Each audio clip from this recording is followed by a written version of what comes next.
আমরা কেন্দ্রের বাইরে ছিলাম, হঠাৎ একজন বলতেছে যে ওপেন ভোট হবে। তো আমরা এই ক্যামেরাটা নিয়ে একটু আগায় গেলাম যে ভাই আপনার শৃঙ্খলার মধ্যে থাকেন। আমি বললাম যে ভাই আপনি কে? গলার মতো মোটরসাইকেল যে সমাজের বেশ পরে বললাম যে ভাই আপনি এভাবে করতে পারেন না, আমরা সাংবাদিক, আমার তো কার্ড দিছে দেখার জন্য, পর্যবেক্ষণ করার জন্য। একই আমাকে কলার ধরে টেনে নিয়ে আসলো, আনার পরে আমাকে মারলো, মোবাইল কেড়ে নিল। আমি আবার তাদেরকে থেকে বোঝানোর জন্য চেষ্টা করছি, তারপর আমার পিছন থেকে মারলো। দ্বিতীয়বার যখন সাংবাদিকরা আবার আমাকে সেভ করার জন্য গেল, তাদেরকেও মারলো। এইটা একমাত্র এই ডাক্তার ইমন ফরাজি উনি এবং ওনার নির্দেশে উনি ফোনে বলতেছে কোন সাংবাদিক আছে এদেরকে কর, এবং তার ভাই যে চেয়ারম্যান ক্যান্ডিডেট এই আপনার হচ্ছে ওনার নাম ইদ্দিস ফরাজিকে বারবার একজন চেয়ারম্যান উনি ফোন করতেছিল যে সাংবাদিকদের কি করবো, তুই বলছিস হামলা কর, মার, আমি বুঝবো, যা বলবো। পুলিশ প্রশাসন সব আমাদের পক্ষে কেউ আসবে না, আমরা সেটাই দেখছি। পুলিশকে বারবার ফোন দিচ্ছি, বলতেছে আমাদেরকে রক্ষা করেন, তারা আমাদেরকে রক্ষা না করে উল্টো আমাদেরকে ছেড়ে দিচ্ছে, সন্ত্রাসীদের দিকে আমাদেরকে ঠেলে দিচ্ছে। বিজিবি কল করছি, তারাও আমাদের ফোন রেসপন্স করে না।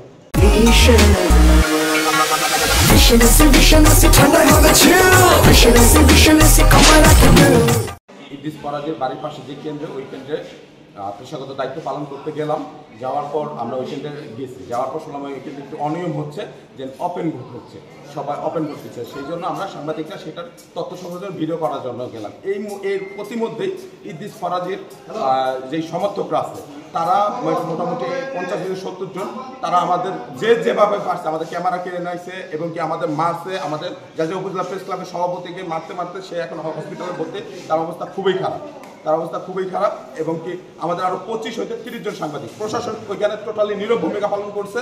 প্রশাসন আমাদের যে সেভ করবে, আমাদের করবে, আমরা প্রশাসনের কাছে হাত জোর বন্ধ করছি, ভাই আমাদের কেন্দ্র থেকে একটু বের করে দেন। তারপরে তারা সরে গিয়েছে, তারা দূরে সরে গিয়েছে।